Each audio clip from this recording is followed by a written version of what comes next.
Welcome to the virtual college exploration for students, sponsored by the Pennsylvania Association for College Admission Counseling and StriveScan. PACAC is a nonprofit association comprised of more than 1,200 school counselors, college admission counselors, independent education consultants, and other professionals responsible for guiding students through the important transition from high school to post-secondary options. Thank you for joining us. A few housekeeping announcements before we get started. You can use the Q&A button on your screen to type your questions to presenters at any time. Your camera and microphone are off, so the panelists cannot see or hear you. This is just one of many different sessions happening, so be sure to check out the full schedule at pacac.org. This presentation is being recorded and will be available within about a week at that same website, pacac.org. I'd like now to turn it over to our presenters.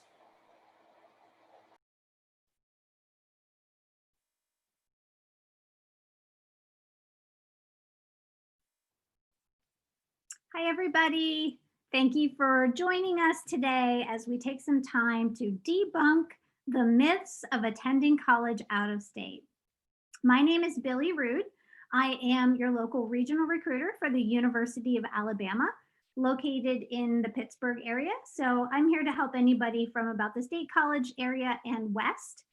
I'm also joined today by two of my colleagues, Don Walker from Michigan State University and Casey Lang from West Virginia University.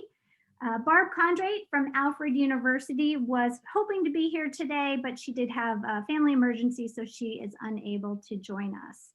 I will let my colleagues introduce themselves a little bit in the next couple of slides, but thank you all for being here.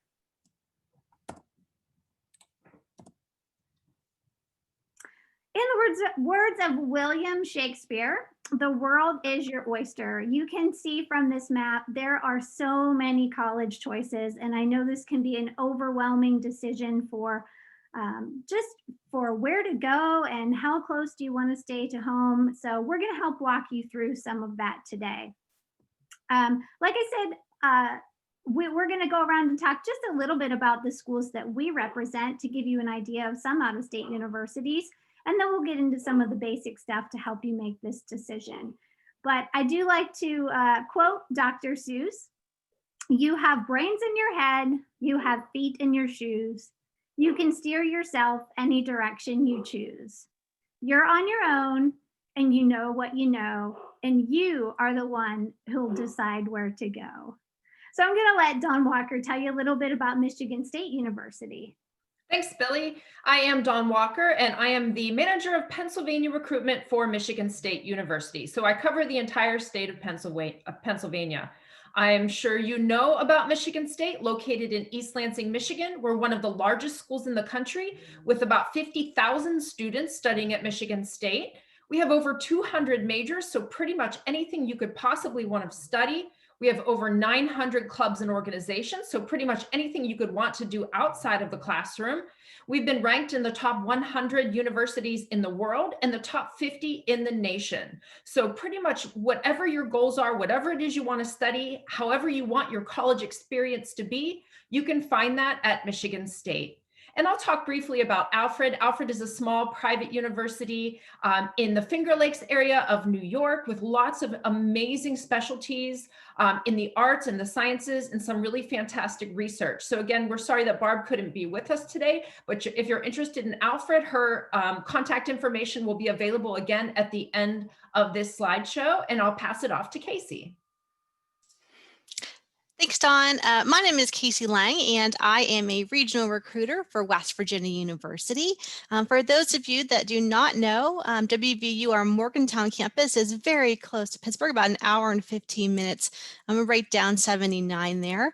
So very, very close. We are a large land grant D1 R1 research institution. So a little smaller than Michigan there, about 27,000 students total, about 21,000 of those are undergraduates.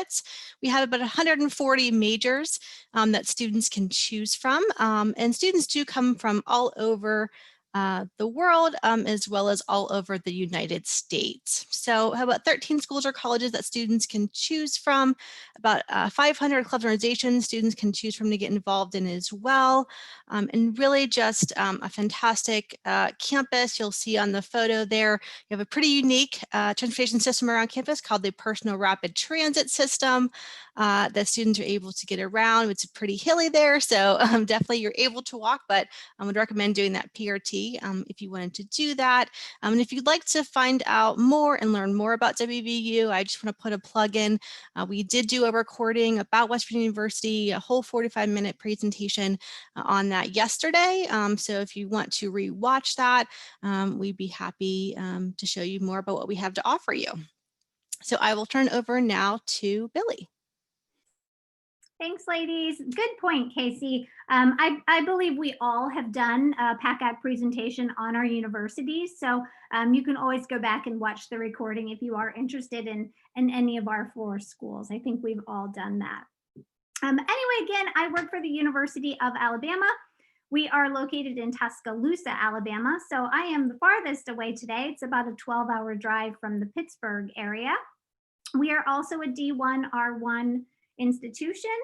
I'm sure some of you have heard about our football team. They're kind of good most years.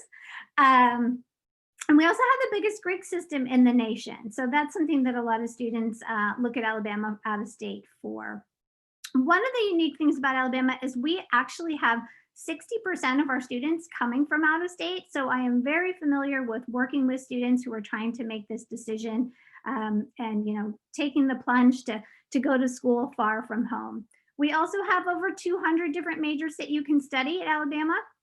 Some of the top reasons students choose to go out of state and attend UA is one for our unique engineering program. We do have a fully accredited College of Engineering, and our sciences for pre-med or any of the pre-professional health programs are very strong because of our research opportunities. And then also anything in communications is also very highly ranked. So if you're thinking of sport broadcasting or anything along the communications line, University of Alabama might be a great fit for you. So that's a little bit about our schools.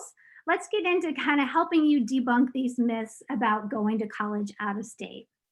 Number one, I think students sometimes get fearful that they're not going to fit in and how will they find any friends? They're not going to know anybody. This is completely understandable that you feel this way, but keep in mind, everybody is in the same boat. Some students may have friends that are going to college with them, sure. But most students will be in the same boat as you, trying to make friends. So this is a great time to get out and build your friend circles. Most schools will have something called Get On Board Day or some kind of programming that allows you to see all the different clubs on campus that you can be part of.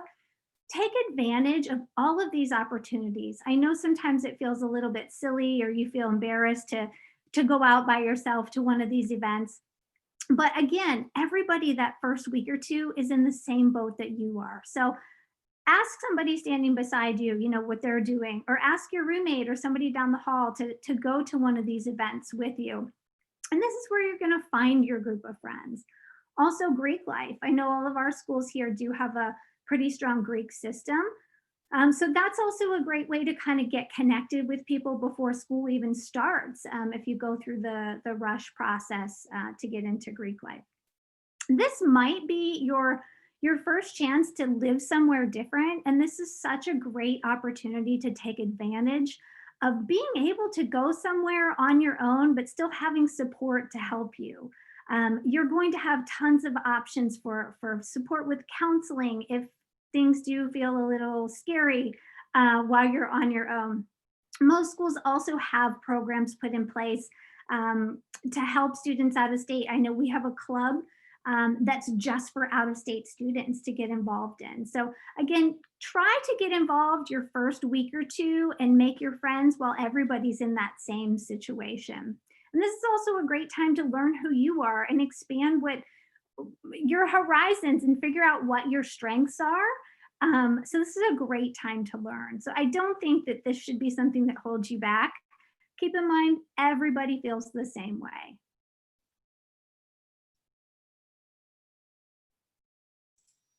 So our next myth here is that it's harder to get into an out-of-state college. So, what we have on the slide here is, out-of-state schools, and really any school that you're looking at, wants to increase diversity and really the geographic profile of their student body. So I think I speak for everyone here is that, everyone, every school is going to value, the different and unique experiences, the different backgrounds that students have, the different cultures that students bring with them, from their, from their hometown, from your city, from your state even.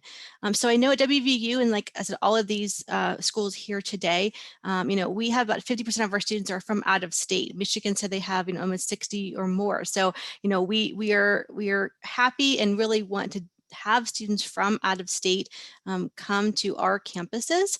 I also want to point out that we also have international students. And so, we have students from over 118 different countries. And so I know maybe you're thinking about particular admissions requirements, but those are, things to think about as well. And good questions to have is there a difference if I'm coming from out of state for different admissions requirements? Some schools that is the case, other schools it's not. It's, it depends on the major you're coming into, it depends on the school you're coming into. So I want to point out, at least at WVU, probably, a large amount of our students from out of state are from Western Pennsylvania, are from Pennsylvania, the state of, and maybe even around New York, Virginia, Maryland, those states, around West Virginia. That's where our students are coming from. And so I think all schools are really happy and want to have students that are coming from out of state, come to their campus and really, and enjoy themselves and really have a great college experience there.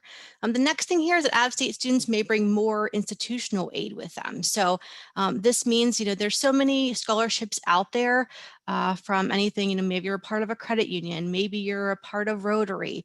There's so many different scholarships out there, and this institutional aid is going to be, coming in that they wouldn't come from the institution, that there's so much variety out there, and obviously students can definitely bring that. In addition to that, this applying to a major that's less popular, again, this is going to vary by school, so definitely check with your admissions office. However, I do want to point out that for an out-of-state school, you may find that some majors are just not offered at some of your in-state schools. So I think a great example of this at WVU is we have a major such as neuroscience. We have a fantastic forensic and investigative sciences department with 3 different majors to choose from. We have a sports and adventure media major. We have a wood science technology major, which is probably the most niche major that I probably ever heard of. But it's definitely, it's good to look outside of your comfort zone, outside of your city. An out-of-state school can maybe give you a major, a minor certificate, something that you may not see at schools that are around you. So this really lends me to talk about our next myth, this third one, which is that going to an out-of-state school is going to limit my career options. I think this is a great one to debunk, and I'm sure my other colleagues here may have other things to add to this as well. But because there are so many opportunities and options, not just for out-of-state students, but for all students to get involved not only in research, but in internships, maybe working on campus. And so I know here that at WVU, we're an R1 institution. So only a certain number of schools have that designation. So that means we are doing the highest amount of research activity, both undergraduate and graduate. So students in any major, not only the STEM fields, but any major you can think of that we offer, students are able to do research and do internships within that. And so I think this is a really great way to think about diversifying your experiences. And as you can see here, diversifying your career prospects, and then also expanding your professional network. So you think about maybe being in your hometown or being in your city, and you have this maybe a small group of friends, small group of family members, that kind of is your network. When you go to college, you're expanding that. So not only your peers, but also your faculty members, your academic advisors, and even alumni. I know a lot of students really take advantage of the alumni networks at our schools, to really help them. But the schools are there to help you as well. So every school is going to have some kind of career center. Maybe it's university wide, maybe it is by major, by college. It's there to really help you, work on a resume, to do networking, to do a cover letter, to do a mock interview, if you're eating in a restaurant while doing an interview, there's so many things that are available to students. And I think it's so unique that if you went out of state, that you'd expand this network even more than what you just would by going to, you're going to expand your network no matter what. But I think going to a college out of state will definitely do this as well.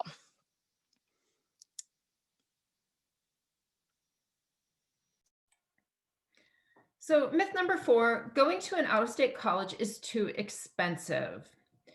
Cost is definitely going to be one of your main considerations, no matter where it is you're deciding to go to school. So it's definitely something you should be doing research on very early on, starting out, maybe even sophomore, junior year of high school, thinking about what you can afford and looking at the costs of different schools. And they vary so greatly.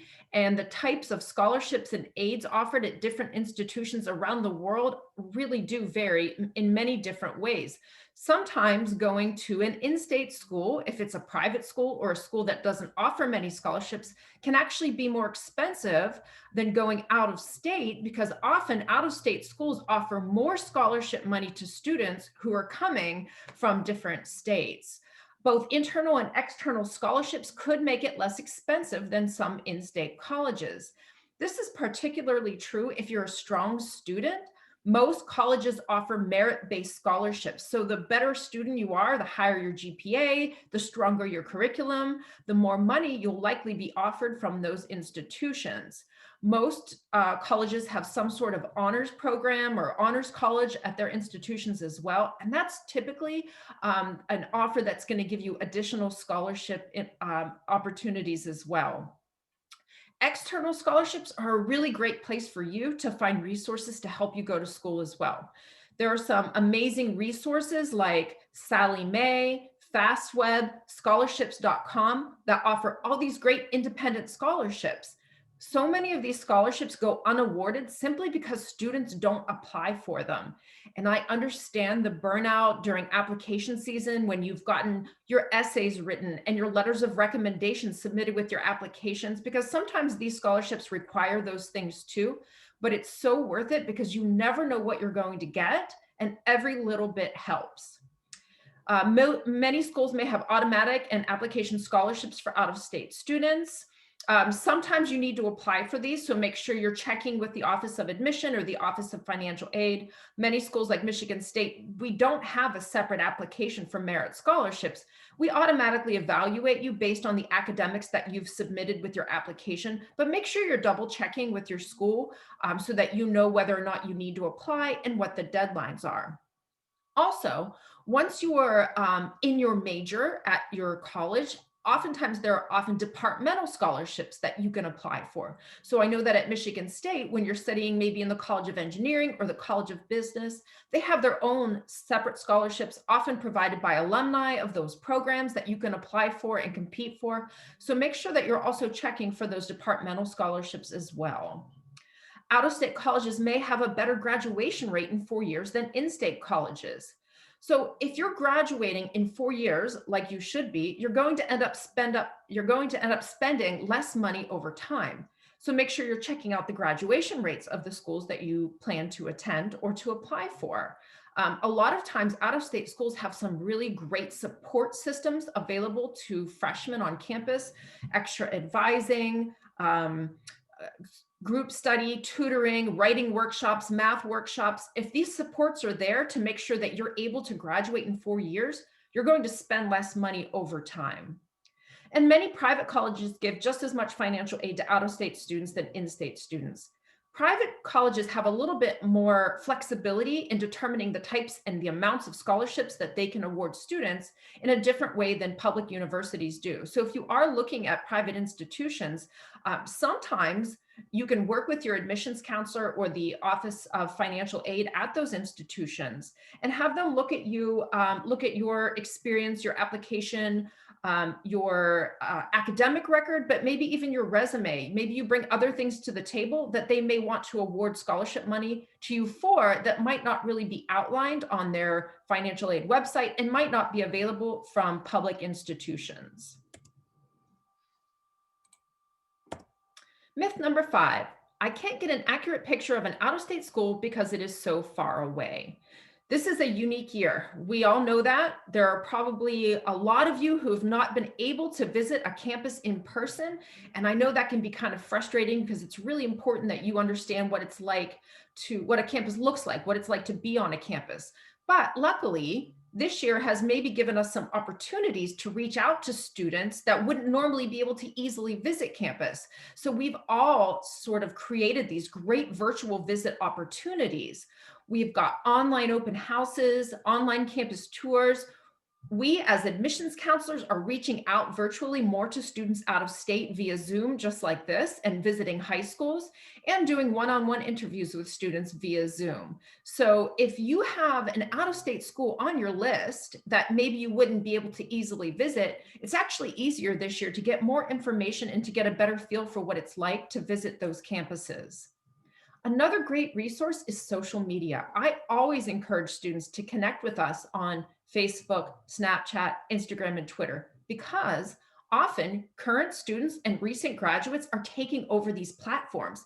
That's such a great perspective for you to get. You can ask them questions that admissions counselors might not really be able to answer in the same way. You can ask students about their experiences, the kind of support they've received on campus, but also things like, what's it like to live in the residence hall? What are the pros and cons? What's the food like on your campus? What is the environment on campus? What are the fun things that you do on weekends? So now that more schools are providing these types of virtual connection opportunities, you might actually be able to get a better perspective from a current student or a recent graduate. Also, being able to virtually visit all of these schools in all of these different ways is far less expensive than actually going to visit the campuses. No cost for hotels, food, airplane tickets, or gas. So you can actually explore many more universities virtually than you would be able to in person. And I know that Michigan State, and I believe the other institutions on this presentation, will likely offer some type of in-person visit for admitted students in the spring. So hopefully if the environment allows for it, once you've narrowed down your list and virtually visited all of the out-of-state schools that you're interested in, once you have it narrowed down to a few schools, hopefully in the spring, you'll be able to actually physically visit some of these campuses. Also, many of the events that we're doing virtually are taped so that you can watch them at your convenience, just like this one is. If you're interested in an out-of-state school that you wouldn't normally be able to visit, there are so many resources that you can find virtual presentations on the PACAC site, on the NACAC site, going directly to that university's website. They probably have some great YouTube videos that have been created specifically for potential students so that you can get a better picture of what it's like to visit that campus. Life begins at the edge of your comfort zone. Neale Donald Walsch. If you're watching this presentation, you have some sort of interest in going to school out of state for some reason. Maybe it's to get away from home. Maybe it's to get away from the students that you went to high school with. Maybe you just want to try something completely brand new. And that's fantastic. This is the best time of your life to do that. You're going to be able to do it with more support around you on a college campus than you would any other time in your life. So please do your research. Please explore. There's so many resources available to you. Admissions counselors like Casey, Billy, and myself are here as a resource for you. We want to help you. There's no such thing as a stupid question. There's no such thing as a stupid email or a stupid phone call. We know that you really need to learn what it's like to be on our campuses. So we want to be able to provide that information for you. So the schools that you're interested in, find out who your admission counselor is and reach out to them and ask them those questions. Find out if you can go by yourself to visit their campuses, if they have a walking map or a self-guided tour map of the campuses, or if they can connect you with a current student or a recent graduate. That's definitely something that we can do so that you can get a better idea of what it's like to be a student at our schools, or maybe a student in a particular major. So reach out to the admission counselor who's working with students from your high school. So this is us. thank you so much for joining us. I hope we were able to provide you with some really great information. And now we have some time to answer some questions. So if you have a question about, in general, what it's like to go to college out of state or anything specific for any of our institutions, please feel free to go ahead and type those questions in the Q&A. And again, there's no such thing as a stupid question. We really welcome your curiosity, and we really want to encourage you to explore colleges that maybe aren't near you. Because once again, this is the best time in your life to do that. So please go ahead and feel free to type your questions into the Q&A right now, and we can address those live. I don't see any questions right now. I did want to add just to what Dawn has said about, visiting campuses. It's not, made possible right now, but, a lot of schools are even doing, we're doing live stream tours. And so, we do have current students on our campuses. And so they're still able to do tours. They have a little GoPro that they're able to walk around campus. And, it's still a great way to be able to really, see the campus virtually, even though you can't actually be there. But yeah, I just want to give another plug for virtual visits and things that you can do just from your home. So, and thank you again. Thank you for being here and attending our panel today. So I don't see any questions yet in the Q&A. Please go ahead and feel free to type something in there if there's anything at all you want to know. Also, feel free to take a picture of this slide so that you have our contact information. So if you want to reach out to us after this presentation today, you're absolutely welcome to do so. And Dawn, I want to reiterate that you said to reach out to your counselor. This is a different time this year, harder to get a little bit connected, but that's what we're here for. We are here for you. We all work for out-of-state schools, and we are all based in your local area in Pennsylvania. So we're here to help you and your families. Traditionally, we would meet with you at a Starbucks or at a high school, but since we can't do that, we're happy to Zoom. But we are that connection to the school for you. So we can help connect you with maybe a local student, maybe even from your high school, who can talk about what it's been like to transition out of state. So don't be afraid of us. We're just regular people. We're all friends. And so, don't be afraid to email us, or I do a lot of texting. You're welcome to text me. I'm not sure about the other ladies on here. Yes. Just reach out to us. Don't be afraid. That's what we're here for. So use us and connect with us. Yeah, I didn't mention that we are regional admissions counselors. We all live in the Pittsburgh area. Mm-hmm. So if you have questions about traveling to our campuses, we're the best people to ask because we do it all the time in a normal year. And in a normal year, we do a lot of meet and greets with students at Starbucks or Panera. That's why universities have regional counselors in their area so that we can meet face-to-face with students. So if you're a junior, maybe next year we are able to actually have those face-to-face meetings, or maybe actually connect you in person to a student from your high school that's attended our universities. But again, like Billy said, we're here as a resource for you. We are your advocate as well. So if you have concerns about being admitted to our universities, don't think that our goal is to deny you. We want you to come to our schools. All of us want as many students from the Pittsburgh area at our universities as possible. So we are your advocate, and we can help you if you need advice about your application or test scores or things like that. So again, here's our contact information. I'm still not seeing any questions in the Q&A, so I think that's probably it for our presentation. But thank you all so much for joining us. I hope to hear from you soon. So Brittany, I think we're going to hand it over to you.